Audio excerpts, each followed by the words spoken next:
I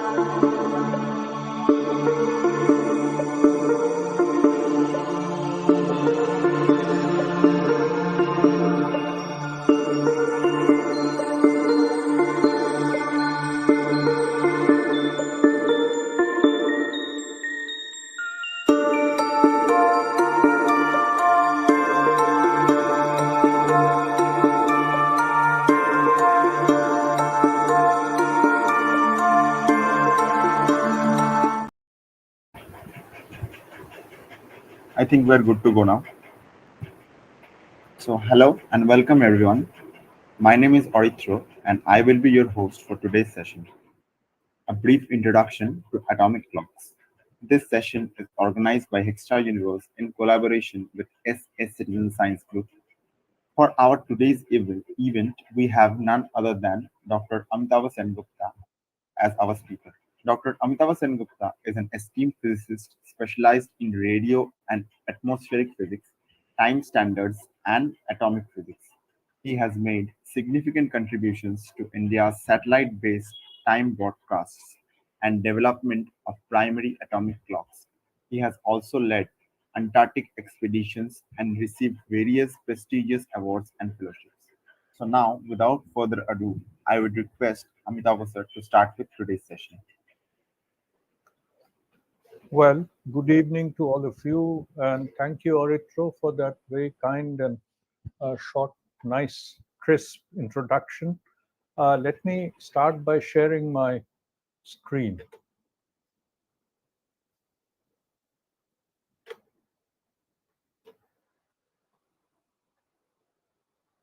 Can you see my screen? Yes, sir. So the screen is visible. Can you see my presentation? Yes, sir, it is visible. Okay, very nice. And it's visible full screen? Yes, sir, it is full screen visible. Wonderful. Great. So, friends, good evening. In this very brief talk today, I'm going to give you an introduction to atomic clocks. Now, demystify the atomic clocks. They're not atom bombs, they're just clocks, very precise clocks. So, before I get to the subject of atomic clocks, let me just tell you some things that we take for granted today. There are a couple of things that we take for granted today, namely, what is the time and where on earth are we? You know, for example, I have this mobile phone with me, and all I have to do is just see what time it is on the phone, and that's generally precise time. And also, it has Google Maps and tells you where I am. You know, also, if you're traveling in a car, you have this little receiver that precisely navigates your entire route, and you can very easily go from one place to another. Also, you know, flying aircrafts is not very difficult anymore. You'd normally think that the pilots have to struggle very hard and so on and so forth, but no more, because the satellite navigation unit that's present in this in the aircraft, or indeed in any vehicle, that tells precisely what position the aircraft is. So really the pilot is not stressed at all. 50, 40, 30, 20, 10. Okay, so all this is possible because of what is known as a satellite-based navigation system. You're all very familiar with GPS, Global Positioning Satellite System, and several others of similar kind like Galileo, GLONASS, Beidou, and now in more recent times, the Indian system, the Navik. How does the satellite navigation system work? Basically, what you have are satellites which go around the Earth in orbits which are very high. They're called medium Earth orbits, about 20,000 kilometers above the ground. And in fact, if you are on any location, the advantage of having these satellites at such heights is that their coverage is very wide. So if you are on a location somewhere here, then you can see 3 or more satellites. In fact, the entire constellation is designed in such a way that from any point on the Earth, you're able to see at least 3 or more satellites. So I'm not going to go into the details of how the satellite navigation works, but basically, at the heart of the satellite navigation system, the satellite is required to broadcast a time signal, a very precise time signal, and the satellite also must broadcast its precise position in the orbit, its own position. Now, the receiver, what does the receiver that is in your hand in the mobile phone or in an aircraft or any other vehicle? It has to receive signals from several different satellites and determine the distance from the satellite to the receiver. And it has a little computer that is able to solve 4 or more simultaneous equations, making use of the range values to know the satellite and know the satellite positions to compute its location. I'm not going to go into the details. One of the requirements is a very important requirement is that this time broadcast from the satellites, from all the satellites, must be accurately synchronized with each other. Otherwise, it doesn't work. Why is this time accuracy important here? You see, the signal transmitted by the satellite is an electromagnetic signal, and it travels in vacuum. The atmosphere is almost vacuum. It takes only about a microsecond to travel about 300 meters. It travels very high speed. So a synchronization error between satellite clocks by just 1 millionth of a second, a microsecond, could result in position errors when the receiver solves the simultaneous equation to an position error of about a kilometer or so. So that's how important the time accuracy is. So in order for you to be able to determine your position to within a few meters, all the satellite clocks, all the clocks on board the satellites that are broadcasting the time signals must be synchronized with each other to a few nanoseconds or a few billionths of a second. So this is a really, really difficult thing to achieve, and it is possible only with atomic clocks. So let's demystify what these atomic clocks are. And in fact, there are several other applications. You are all, I understand, are interested in astronomy and astrophysics, etc. I could have given examples of where in astronomy or astrophysics you require very precise timing, but then I'll probably do it on some other occasion. So basically, what am I going to talk in my presentation? What is inside a clock and why we need atomic clocks? We have said with a certain example, one important example, namely satellite navigation, why atomic clocks are needed. So I'm going to describe very briefly the principle and working of an atomic clock. And in this description, all I require is a little, I'm not going to give you a lot of equations and maths and so on. It'll be a very qualitative description, but I'd certainly require that you all have some school level physics background, right? And then I'm going to talk about different kinds of atomic clocks. And when we make atomic clocks, how do we improve the accuracy? We are going to talk about the most modern versions, laser cooled atomic clocks, and a little bit, just a little glimpse of what are even more accurate clocks, optical atomic clocks, and why are we doing such activity? Why are we spending huge amounts of money and effort and intellect in making better and better clocks? Who cares, right? So that's the outline of my talk. So ingredients, let's get straight away down to the subject. What is inside a basic clock? Inside a clock, basically at the heart of the clock, hey, by the way, can you see my pointer? Can you see my cursor? Yes, sir, the cursor is visible. Okay.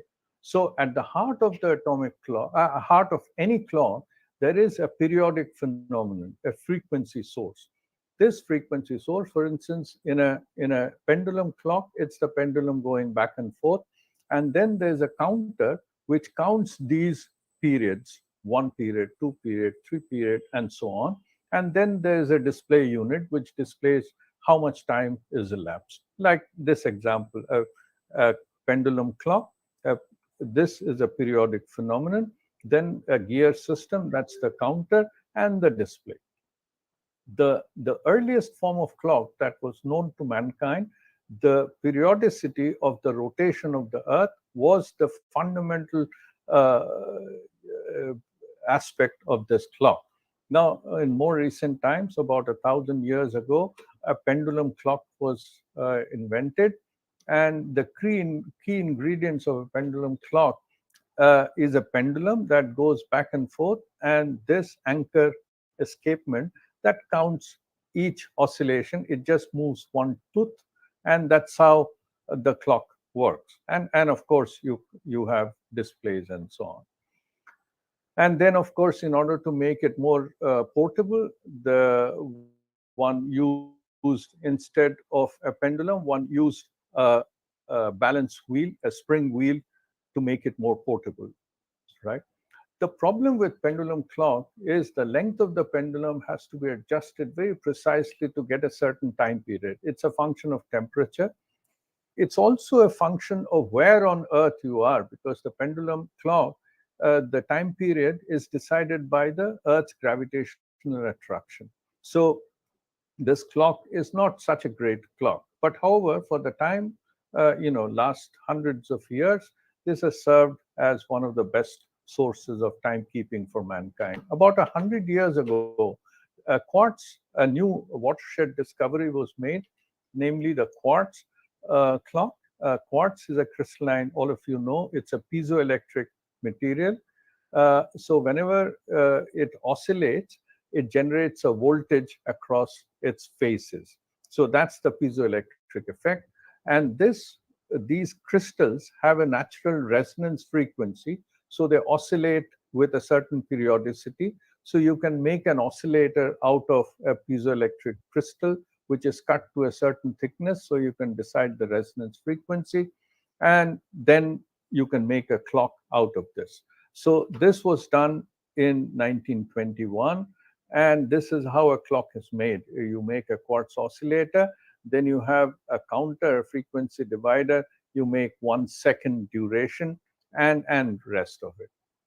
The first clock was made in 1927, about 100 years ago, and this is how it looked in 1932. The first quartz clock. At that time, it was a big invention, and today, you all know that we wear quartz watches on our wrists, and they're way more accurate than this first version. That's the power of technology, right?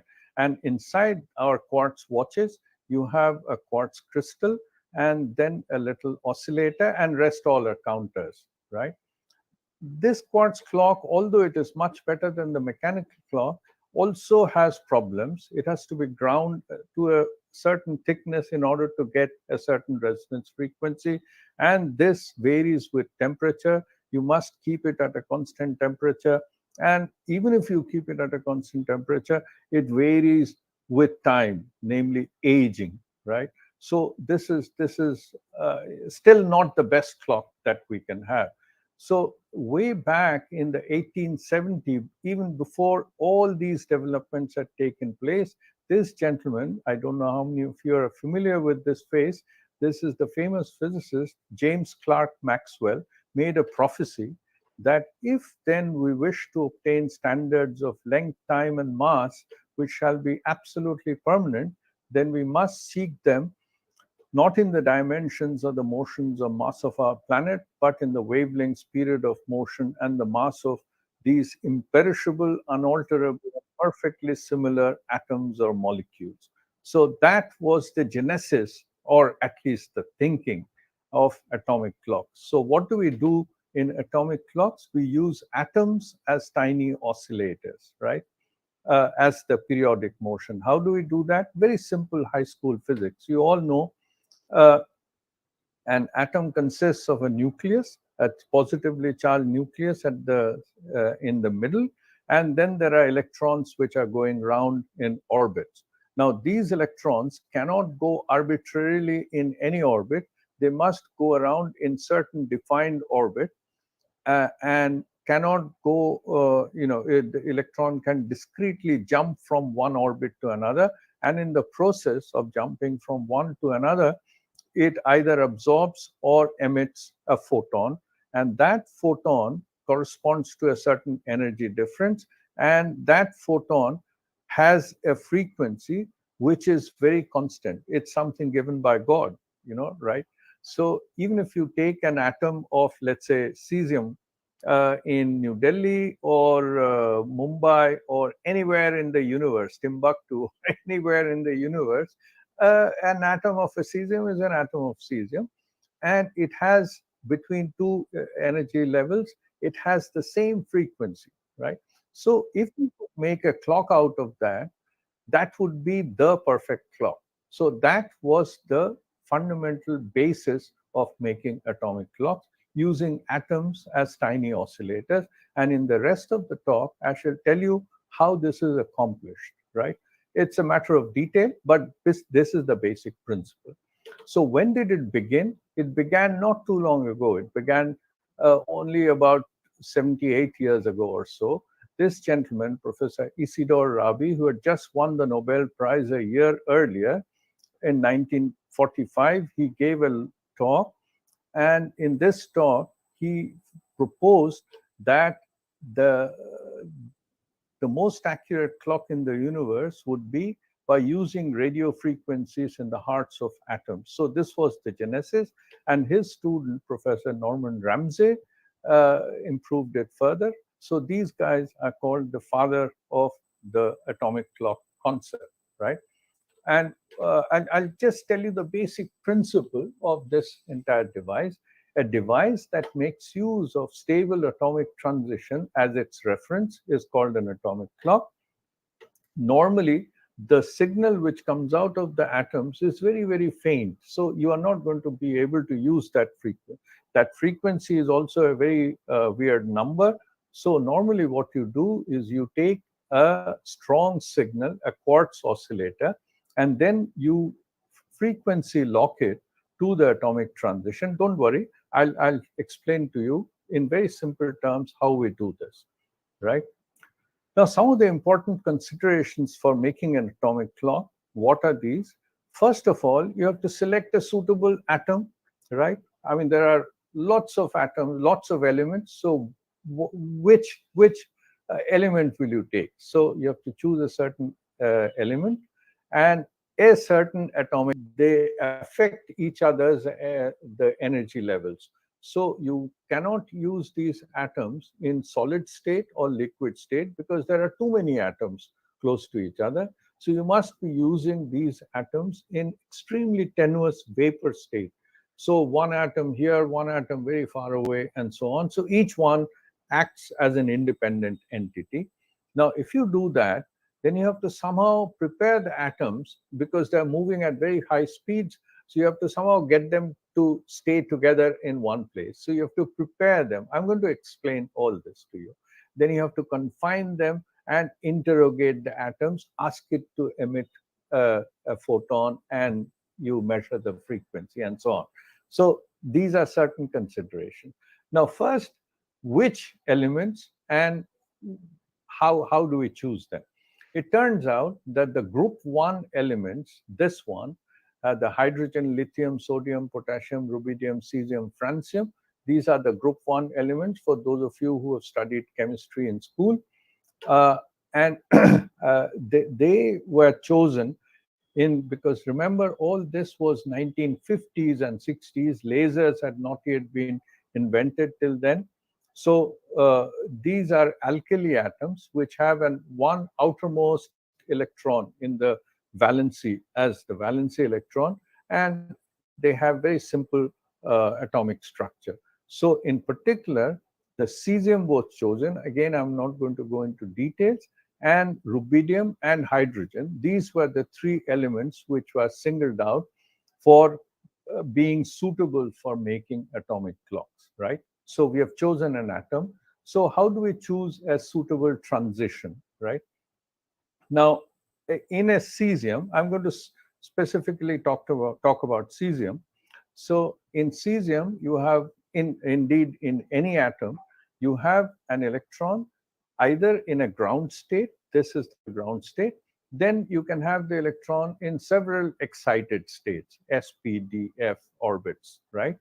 So, and the energy difference between these are so high that the frequency, the photon frequency, corresponds to almost visible or ultraviolet, infrared, such kind of frequencies. Now, remember in 1950s and 60s, almost 70 or 80 years ago, laser, we did not have precise frequency sources to interrogate the atoms, so we could not use these transitions for making clocks. Today we do. So what did we do? So this is what we do. Usually the atomic clocks are based on magnetic hyperfine transitions in the ground state. So don't get overawed by this. I'm going to explain to you what exactly this is. See, in an atom, as I said, you have a nucleus, which is a positively charged particle, and protons and neutrons, and the nucleus has a rotation. So it's a spinning charge, right? A spinning charge acts like a magnet, right? And the electron also is a negatively charged particle and it is spinning. So it also acts like a tiny magnet. So there are two magnets sitting close to each other. Now, in quantum mechanics, it is required that these two magnets cannot be arbitrarily oriented with respect to each other. They can be either parallel to each other or anti-parallel to each other. So that's quantum mechanics for you, not going into details. So depending on whether the nucleus spin and the electron spin are aligned with each other, the two magnets facing in the same direction, the spins parallel, you get a certain energy level of the electron. So if the spins are pointing opposite direction, you get a slightly different energy level. You know, you can make it out from your common everyday life. If you try to bring two magnets with the north pole together and south pole together, you require much more force. They try to flip so that the north and the south and the north, they face each other, right? So this separation is called the hyperfine separation. It's a very tiny separation of energy, and it doesn't correspond to a large frequency. It corresponds to a microwave frequency, a very small frequency, 9 gigahertz and 9 billion hertz. So this is what we use for our atomic clocks. So this is the magnetic hyperfine separation, and this is the clock transition that we use, right? Now, a little bit, please bear with me. This is the maximum mathematics of physics that I will use. Now, when you have a large number of atoms, a group of atoms at room temperature, then the population distribution of atoms is such that the atoms in the ground state are the maximum in number, and as the energy, as they go to higher and higher excited states, their number reduces. So that's the Boltzmann maximum population distribution. At the ground state is the highest population, and at the excited state, almost no population at all. But we are talking about two states which are very close to the ground state. The ground state actually consists of two very close to each other states, and the population of these two states is almost half and half. I mean, they are equally distributed amongst the two hyperfine states, right? The ground state, the total number of atoms, most of the atoms at room temperature are in ground state, and half of them are in F equal to 4 state, and the remaining half of them are in the F equal to 3 state, right? So now let's talk a little bit about the atom photon interaction. Now, supposing you have an electron in the F equal to 3 state, right? And you shine a photon on this. And if the frequency of the photon is equal to this separation, the microwave frequency of 9 gigahertz, then what happens is the electron absorbs this photon and goes to the F equal to 4 state, and the photon is gone, right? So this is the absorption. Huh? Conversely, if the atom is sitting in F equal to 4 state and you shine a photon on this atom, and if the frequency of the photon is equal to the resonance frequency, then what happens is it induces an emission. It makes this F equal to 4 electron go to the F equal to 3, and the original photon continues to go, and the induced photon. So there are, instead of one, now there are two photons. One, the original one, the second, the one which resulted as a result of this electron falling from F4 to 3. So this is induced emission, right? So these are the two fundamental processes that happens in a system, right? Now, supposing you take a group of atoms, most of them in the ground state. Now, as I said in the previous slide, half of them are the atoms which are in F equal to 3, the blue atoms, and the rest half, 50% of them, are in F equal to 4, the red atoms, right? So if you have such a system, now if you shine a group of photons, even if the photon frequency is equal to the resonance frequency, namely the difference between these two, what happens is the red ones become blue and the blue ones become red. The F equal to 3 ones absorb the photons and go to F equal to 4, and the 4 ones drop down to F equal to 3. So the resultant and the number of photons goes unchanged. So you really don't see any effect, although the atoms resonate, but you don't see an effect. So in order to see the effect, you must remove one kind of atom. We must remove either all the red atoms, so then you will see that the blues become red, right? You'll see a change. I'll explain to you in the next slides. So you must prepare the atoms in such a way that you select only one of the states. This is a process called state selection. What do we do in state selection? See, remember we said the protons having a spin are considered as magnets. Electrons also have a spin, also tiny magnets. So we can consider the whole atom as a tiny dipole magnet. And depending on whether it's F equal to 4 or F equal to 3, these dipole magnets have certain orientation, either up or down, right? So we can consider the cesium atoms to behave like tiny magnets with only two possible orientations, up or down. Now, what do? We pass the cesium atoms through a strong magnetic field gradient, right? We take a magnetic pole pieces, a strong pole piece here, weak pole piece here. So there's a very strong magnetic field gradient in this region. Now, if I take an atom which is facing upwards, magnetic moment upwards, if it passes through this, it deflects in one direction because of this field gradient.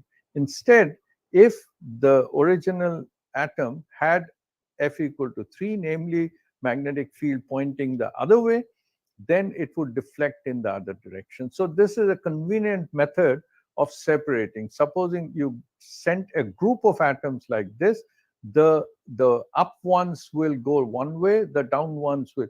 So this is a convenient method of separating out the two kinds of atoms in the ground state, the hyperfine separation, right?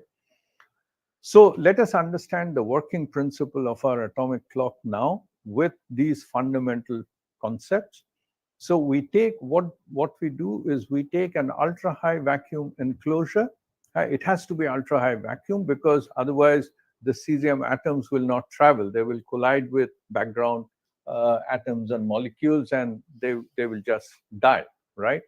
So you must have extremely high vacuum. So inside the vacuum chamber, you take a small container and you put a little amount of cesium. This is the atomic source. Cesium at room temperature is liquid. So you heat it up a little bit. So it forms vapors of cesium. And you have a small hole in front of this container. So when you heat up this oven, you get a stream of cesium atoms. So that's the cesium beam, right? Okay. Now, most of these atoms, even though we have heated up a little bit, most of them are still in the ground state. Almost all the atoms are in the ground state. And in the ground state, they're either the red atoms or the blue atoms, either F equal to 4 or one of the two hyperfine states. So it's a mixed bunch, 50-50% of the two kinds of states that constitute this beam of cesium atoms, right? Now, in the path of this cesium beam, we put a state selector magnet, a magnet with strong magnetic field gradient in this direction. So when we do that, one kind of atoms go deflect one way, the other kind of atoms deflect the other way. So we block this one kind of atoms and allow the other kind of atoms to go through, right? So we have already done state selection. We have selected only one kind of two hyperfine states, right? It doesn't matter whether they're F equal to 3 or F equal to 4, but they are only of one kind, right? State selection. Now, on the other side, we put another similar magnet with a strong field gradient. And when this state selected atoms, beam of atoms, passes through this, they deflect. Depending on which way they were pointing, they would deflect and they fall on this block, right? So this is normally what happens. Now, in the path of this, we put a microwave cavity, right? And we have a quartz oscillator, and this quartz oscillator usually has an RF, which is 5 megahertz or 5 million hertz per second or so, 5 million cycles per second, 5 million hertz. And then we have a little bit of electronics, and we synthesize this 9 gigahertz, right? This is a microwave synthesizer. Initially, the frequency of, and remember, this transition frequency is exactly this frequency. So initially the frequency is not correct, so the atoms don't care. They're just passing merrily through this, through the microwave cavity, because the frequency that I am exposing these atoms to is incorrect. Now, what we do is we vary the control voltage, we vary the frequency of this quartz oscillator, and hence vary the frequency of this microwave and scan it across resonance. And the moment the frequency of this microwave becomes equal to the resonance frequency, namely this, the atoms, they flip, they go to the other state.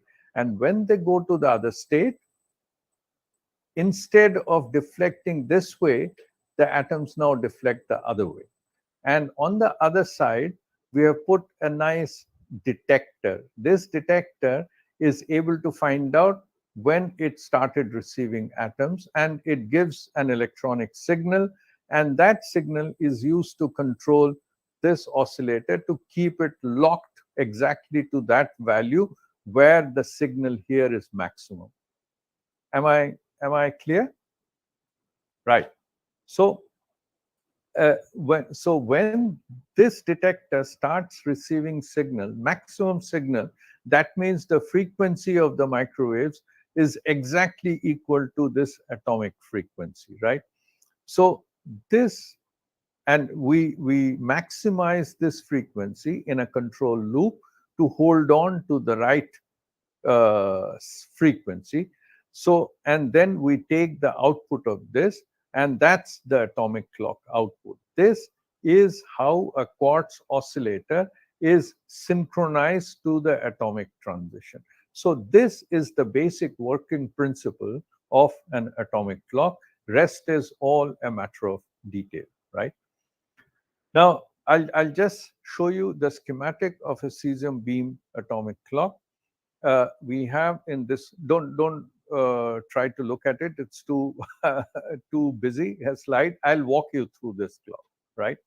So this gray area is the ultra high vacuum chamber, and then you have a microwave cavity, you have an atomic oven, and you heat the oven, so a beam of cesium atoms comes out, and then there is a state selector magnet with a strong magnetic field gradient. The only one kind of atoms, a state selected beam of atoms comes through this, passes through the microwave cavity, and goes on the other side. And only when the microwave frequency is correct does it fall on the detector, and the detector gets the signal, and that detector signal controls this oscillator to keep it locked, right? So this is how an atomic clock looks. Now, uh, the first atomic clock which was made was way back in 1955 in England. This gentleman, Louis Essen, and his assistant Perry.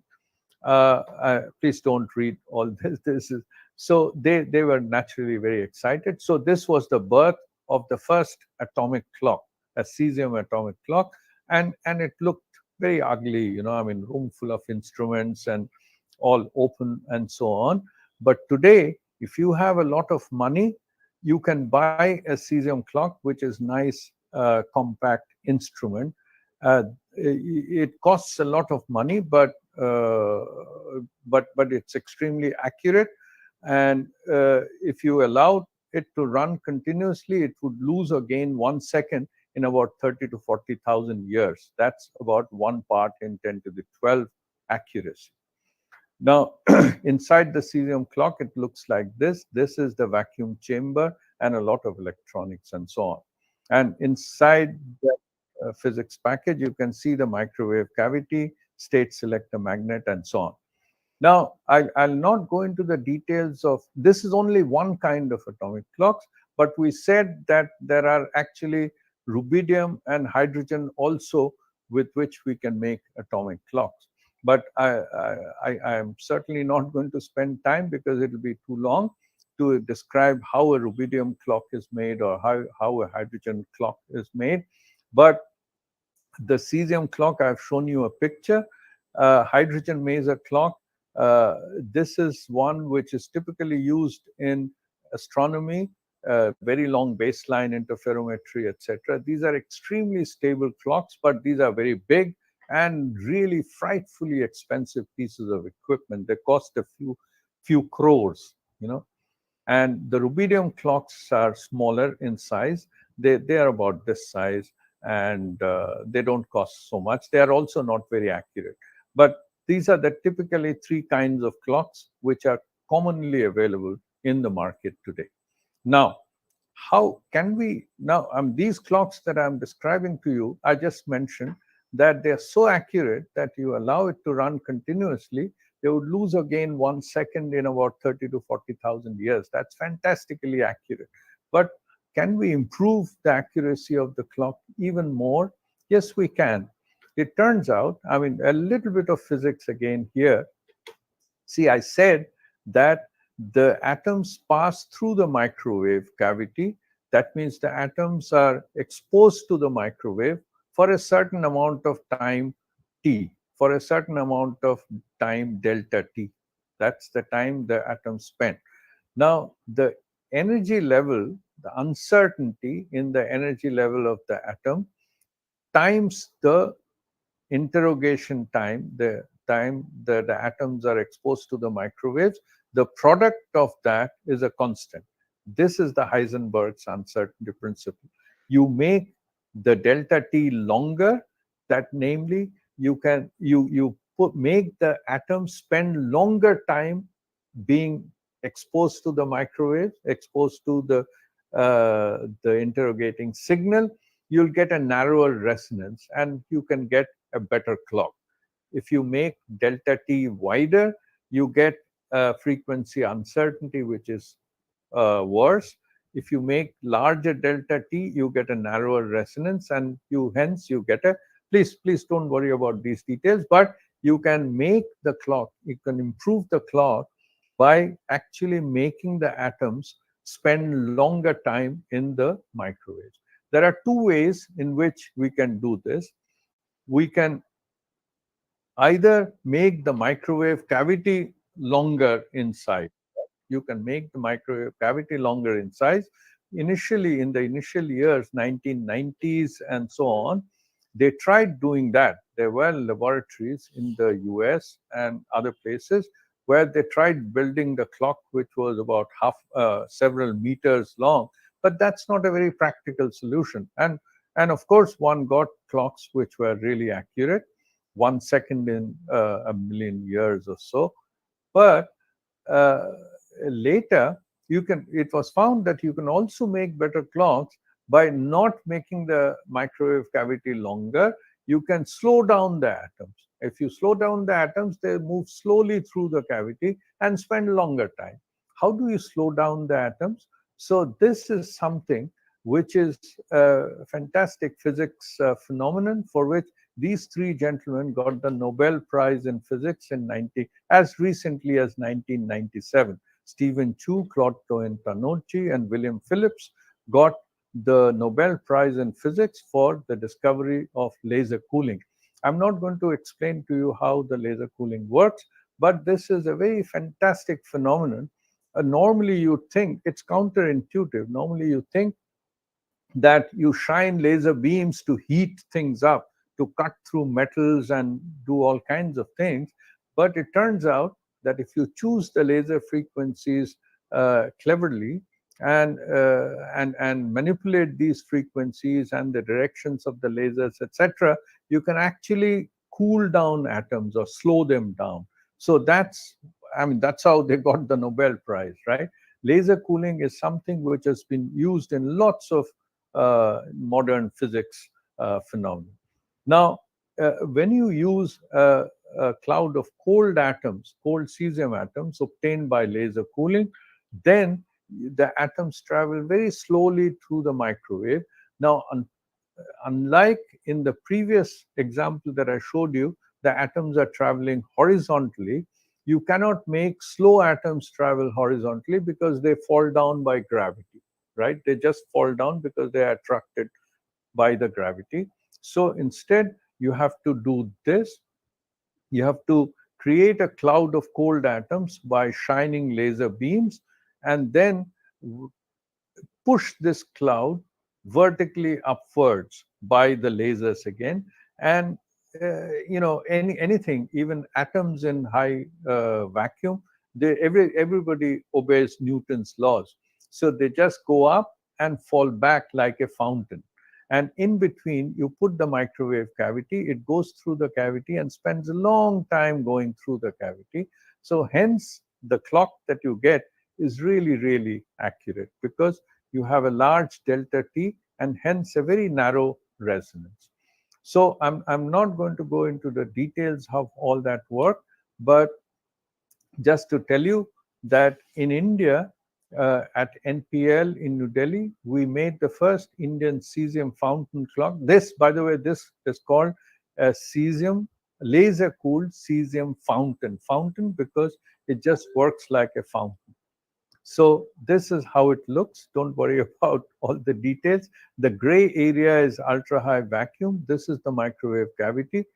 These are ports through which we shine laser beams, and we create a cloud of cold atoms and toss it up through the microwave cavity, and it comes down back like this, right?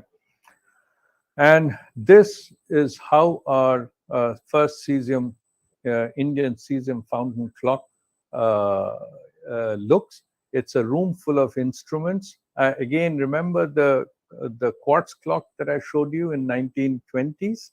Our cesium fountain clock now looks like a room full of instruments. This is somewhere here. You cool the atoms, you toss it up, and so on, right? And that's of course me about 10 years ago. And by the way, this clock is so accurate, is 1 part in 10 to the 15. That means it would, if you allow it to run continuously, it would lose or gain 1 second in about 30 million years, right? That's how accurate this is. I just casually said, in laser cooling, you choose the laser frequencies cleverly and manipulate them and so on. but actually you need a lot of optics and lot of details, and our optics is a room full of optics, with a lot of electronics and so on.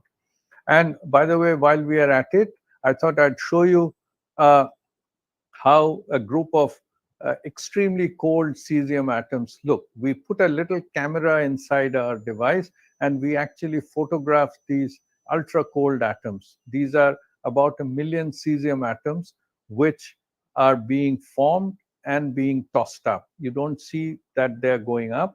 You just about make out that they're going up, but we turn off the lasers so it's completely dark. So this is how now you can go back and say that you have actually watched extremely cold atoms being formed, right? Now, such kind of cesium fountains, there are not too many in the world.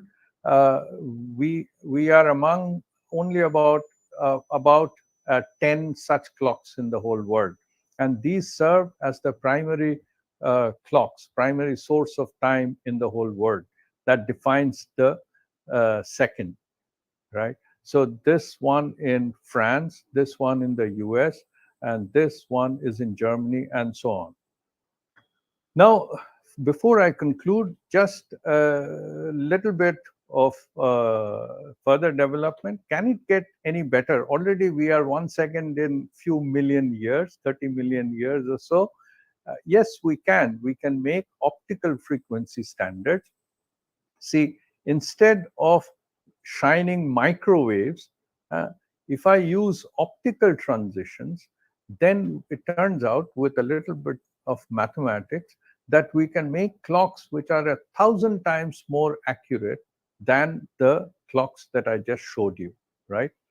And these clocks based are one of the implementations of these clocks is based on a single, you see, remember in the fountain clock we took a group of about 1 million cesium atoms, right? Here we talk about one single atom, well, rather ion. So a single trap-down clock works like this. You have ultra-high vacuum, and you have an electromagnetic trap. And if a cesium, and this is, by the way, not cesium, this is strontium or ytterbium, and iron gets trapped inside this trap, and then you shine a laser beam on this and you do laser cooling, so it just comes to rest. It cools down and comes to rest.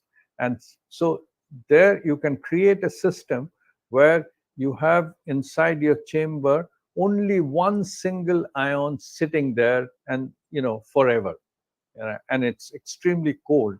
And then you can shine a clock laser and interrogate it and use it for a clock. Please don't worry about details because that's going to take me about half an hour to explain to you. But this is the basis of optical atomic clocks, right? And these clocks are extremely accurate. If you allow them to run continuously, which is of course a hypothetical thing, they would lose again 1 second in about 100 million years, 1 part in 10 to the 17, right? Extremely accurate clock. But then the clock looks like this. It's a room full of instruments. All of it is either electronics or optics, and somewhere here sits that single trap down, right? So, and this gentleman, Dr. David Wineland, got the Nobel Prize in Physics for for his work on quantum computation and optical clocks and so on in the year 2012. So Dave Wineland in his lab, right, working on the optical. So before I close, just visualize these mind-boggling accuracies. I said 1 part in 10 to the 15 minus 17 and so on. Do you realize that 1 part in 10 to the 15, these are some of the most precise measurements on Earth. 1 part in 10 to the 15 accuracy is equivalent to this. Supposing I were able to measure the distance between the center of the Earth to the center of the sun with an accuracy of 0.1 millimeters, that would be an accuracy of 1 part in 10 to the 15. So that's how accurately we can measure time today using these fantastic atomic clocks. So I'll not do the second one. So why are we doing all this? Who cares? What is the application of these fantastically accurate atomic clocks, and why are we trying to do even better and better clocks? Who cares? Well, there are a lot of applications where we care for. I had initially shown you one application which affects all of us, namely gives us the ability to determine our position and determine our time using satellite navigation, GPS, Galileo, etc. All these require extremely accurate atomic clocks on board these satellites. We also require precise timing in high-speed digital communications, high-speed computations and quantum computations. Nowadays, you hear a lot about quantum technology, quantum computations, etc. You require precise timing, atomic clocks for geodesy, surveying continental drifts. In all the continents are shifting with respect to each other very, very slowly, only a few millimeters or few centimeters per year. You require precise clocks in very long baseline interferometry, deep space navigation, and pulsars, etc. You require precise timing, namely atomic clocks, electric power distribution, and basic research like how constants are constants of nature and testing relativity, all that. And well, initially, you remember I showed you the picture of the first quartz clock in 1932, almost 100 years ago. And today you wear the quartz clock. That's the power of technology that converts this messy thing, into this compact thing. So today's atomic clocks are room full of instruments, very ugly looking. Who knows? I'll probably not be around, but perhaps some of those of you who are fairly young, you'll probably see atomic clocks in your lifetime, which you'll probably put on your wrists, and they'll be commonplace, right? So finally, a brief summary of the history of timekeeping. You remember I said about 1,000 years ago, early mechanical clocks were invented, and then pendulum clocks. This lasted several hundred years. Mechanical clocks went on. Then quartz clocks increased the accuracy considerably. This was around 1927 or so. 1955, the first atomic clock was fabricated. The first atomic clock came into existence. And since then, the accuracy of the clock has gone up by an order of magnitude uh, every 5 years, right? So today we are somewhere here, the optical atomic clocks. And in future, you're probably wondering what happens in the future, when we run out of steam. No, we don't, because we don't use atomic clocks anymore. The future, and some of you, the younger ones here, will probably see it in your lifetime. The nuclear clocks, you take the transitions of nucleus inside the nucleus of an atom, which will be even more accurate. And these clocks will be so accurate that they will not lose or gain 1 second in several billion years. That's the age of the universe. These are such fantastically accurate clocks. So thank you very much for your attention. And I'm happy to take a few questions if the organizers are willing. Thank you. Thank you, sir, for this lovely presentation. So I think we can now proceed to the question answer session. So those who are having your questions, please put it on the chat, or you can turn on your microphones and directly ask your question to sir.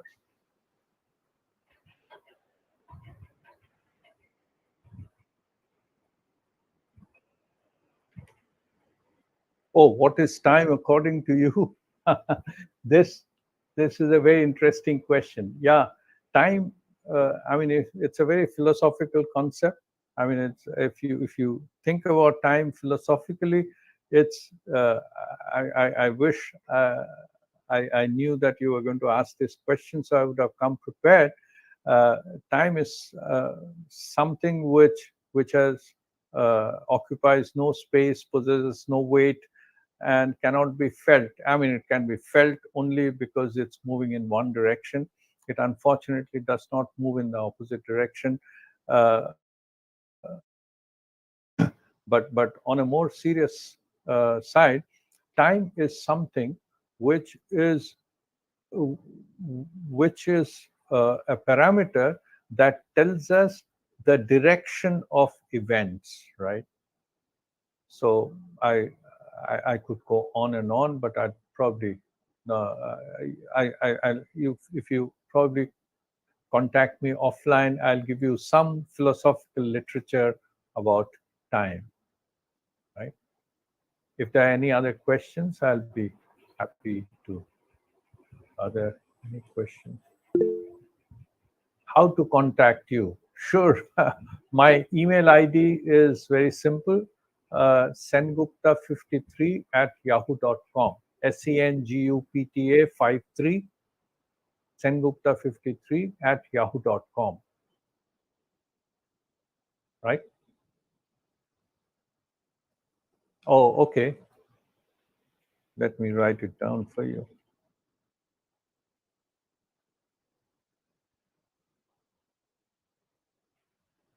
Here we are. That's my email ID. So please do feel free to call me or send me.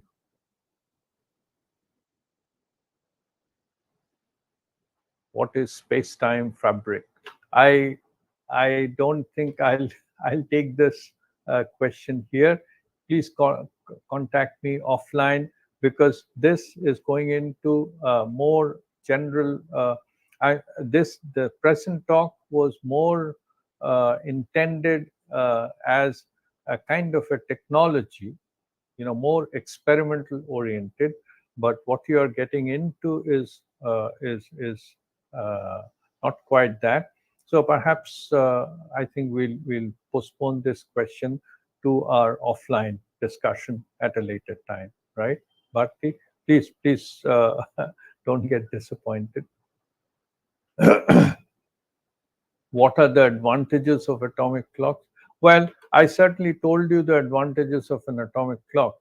An atomic clock, in an atomic clock, unlike in a pendulum clock or in a quartz clock, the frequency remains constant, because the frequency, the basis of the periodic phenomenon in the clock are the transitions in an atom, and the transitions in an atom are fundamental constants. They don't change with time. So if you make an atomic clock, the frequency of this atomic clock does not change. So it is a perfect clock. So that's the major advantage of an atomic clock, right? If you make a pendulum clock, the length of the pendulum, the pendulum material can get elongated.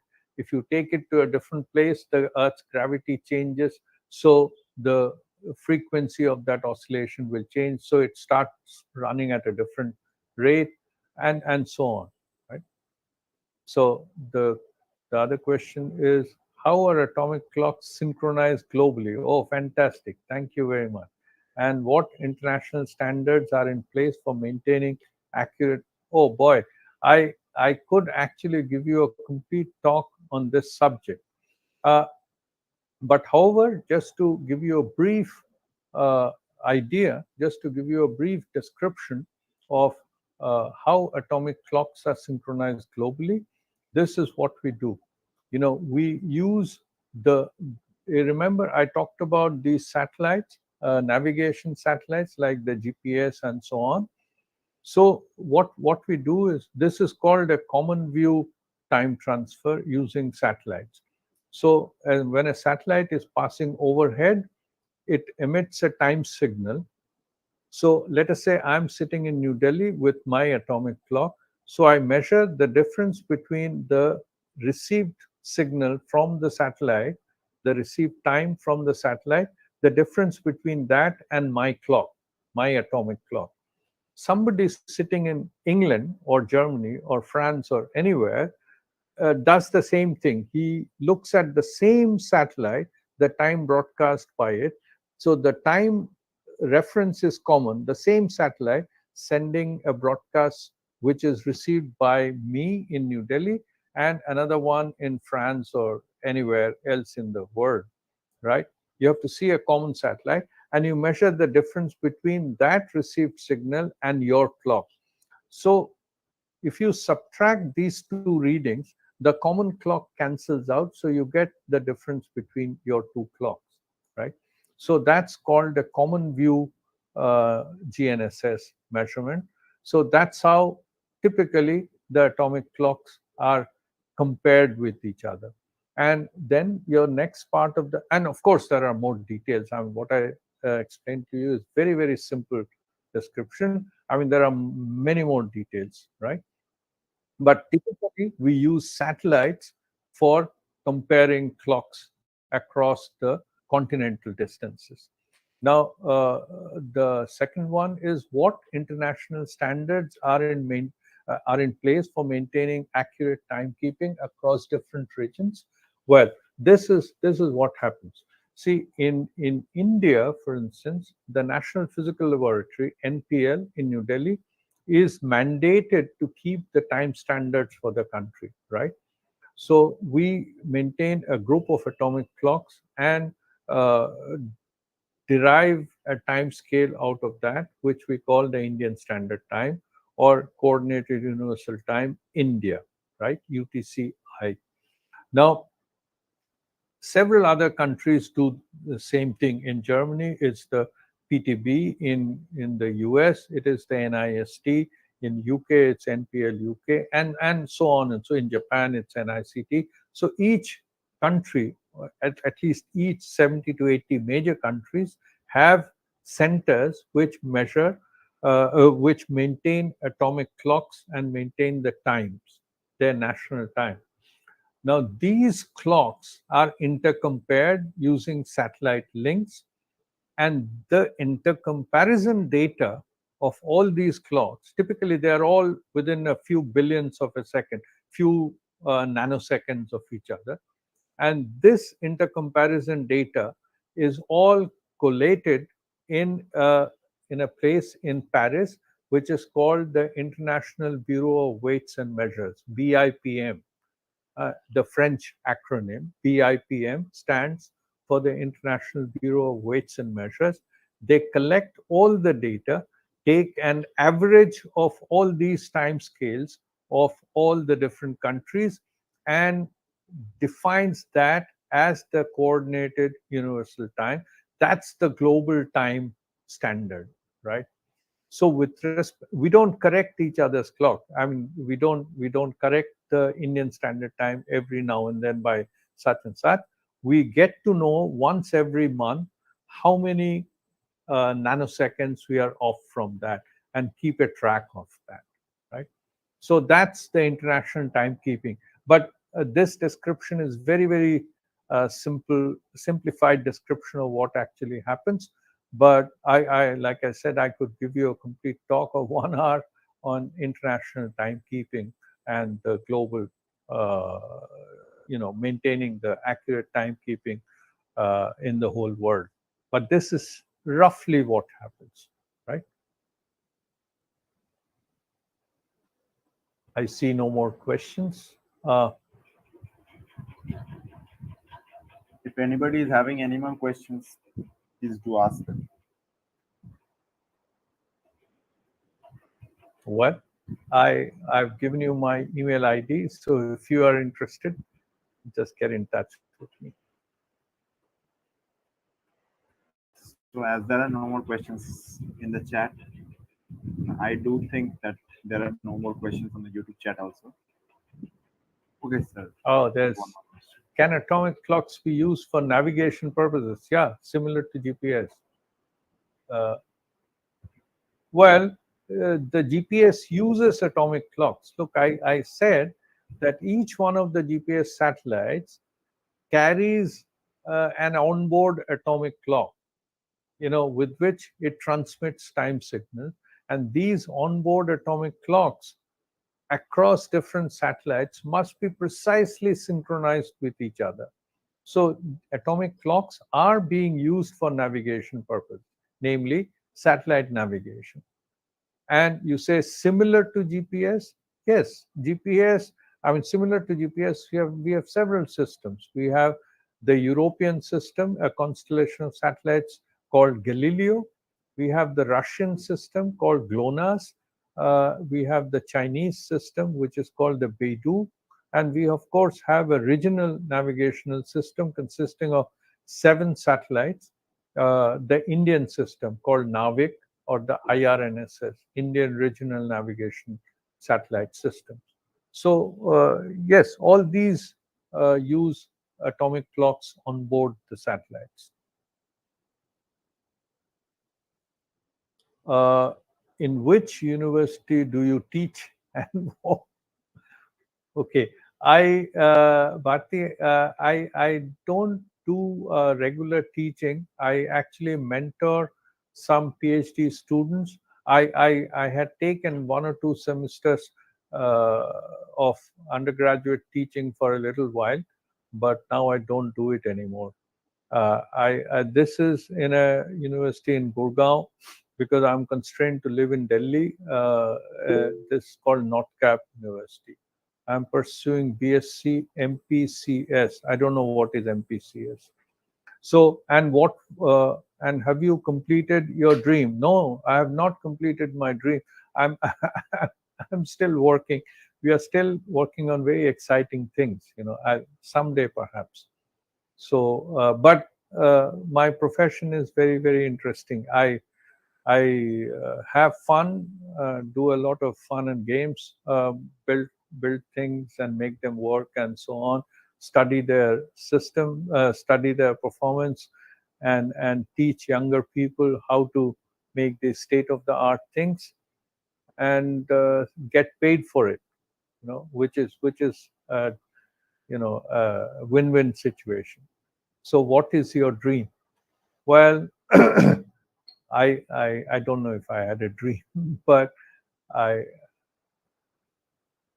I don't know how to answer that. My dream was actually to be, to know all the details of some of these fantastic technological marvels, and some of these fantastic scientific uh, discoveries. I've been not a part of nothing earth-shattering anything, but some of those fundamental things that have been a part of the discovery process, those have been very, very rewarding. So,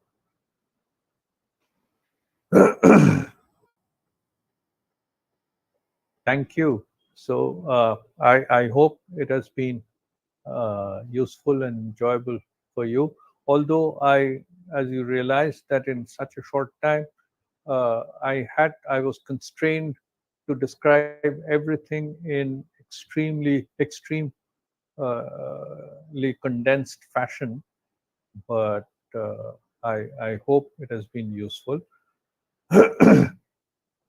And things like, some of these fascinating things like laser cooling are for which uh, people have got Nobel prizes as recently as 1997. And in atomic clocks, there are about 12 or 13 Nobel prizes that have been won in the last 20 years. So it's a very hot subject internationally. Thank you.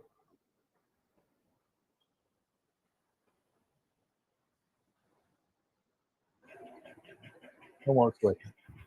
Thank you, everyone, for your lovely comments. Thank you. Thank you so much for wonderful session.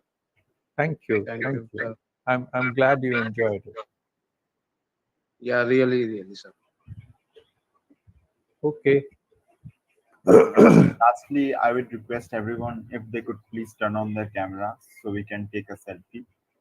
Yeah, sure. Screenshot.